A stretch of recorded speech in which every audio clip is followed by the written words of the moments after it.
അങ്കമാലിയിൽ തൃശൂർ മേയറുടെ വാഹനം തടഞ്ഞു. അങ്കമാലി ടൗണിൽ പോലീസ് സ്റ്റേഷന് മുന്നിൽ വെച്ചാണ് സമര അനുകൂലികൾ തൃശൂർ മേയറുടെ വാഹനം തടഞ്ഞത്.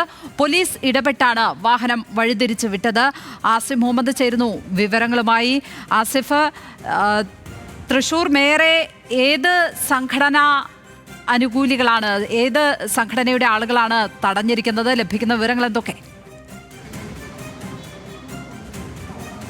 ലക്ഷ്മി, തീർച്ചയായും ഇടതുപക്ഷ ആനുകൂല സംഘടനാ പ്രതിനിധികൾ തന്നെയാണ് ഇപ്പോൾ തൃശ്ശൂർ മേയറെ അങ്കമാലിയിൽ തടഞ്ഞ് ഇന്ന സാഹചര്യമുണ്ടായത്. ഇന്ന് വലിയ രീതിയിലുള്ള സമരം അങ്കമാലി പ്രദേശത്ത് ഭാഗമായി നടക്കുകയും റോഡ് ഉപരോധം അടക്കമുള്ള സമരപരിപാടികൾ പുരോഗമിച്ചുകൊണ്ട് ഇരിക്കുകയുമായിരുന്നു.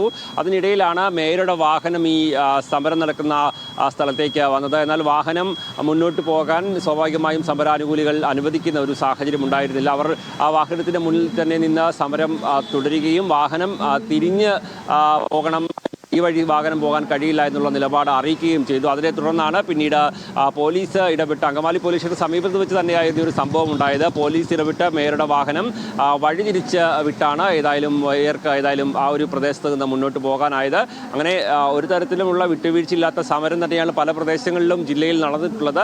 അതേസമയത്ത് തന്നെയാണ് അങ്കമാലിയിൽ നടന്ന സമരത്തിനിടയിൽ തൃശ്ശൂരിൽ മേയർ വന്ന സമയത്തും സമരാനുകൂലികൾ അത്തരത്തിലൊരു വിട്ടുവീഴ്ചയില്ലാത്തൊരു നിലപാടെടുക്കുകയും സമരം നടക്കുന്ന പ്രദേശത്ത് നിന്ന് വാഹനങ്ങൾ തങ്ങൾ മാറി നിന്ന് തന്നുകൊണ്ട് സമരം അവസാനിപ്പിച്ച് വാഹനം കടത്തിവിടാൻ കഴിയില്ല എന്നൊരു നിലപാടെടുക്കുകയും ചെയ്തു. എന്നാൽ പോലീസ് ഇടപെട്ട് മറ്റൊരു വഴി വാഹനം തിരിച്ചുവിടുകയായിരുന്നു. മേയറും എന്തായാലും ആ വാഹനത്തിൽ ഉണ്ടാവുകയും ആ സമയത്ത് വാഹനത്തിൽ ഉണ്ടായിരുന്നതിലും ആ ഒരു സമയത്ത് പോലും വിട്ടുവീഴ്ചയില്ലാതെ സമരവുമായി മുന്നോട്ട് പോകുന്ന നിലപാടാണ് സമരാനുകൂലികൾ എടുക്കുകയും ചെയ്തത്. ലക്ഷ്മി, തൃശൂർ മേയറുടെ വാഹനമാണ് തടഞ്ഞിരിക്കുന്നത്. അങ്കമാലിയിൽ വെച്ചാണ് വാഹനം തടയുന്ന സ്ഥിതി ഉണ്ടായത്. ഇടത്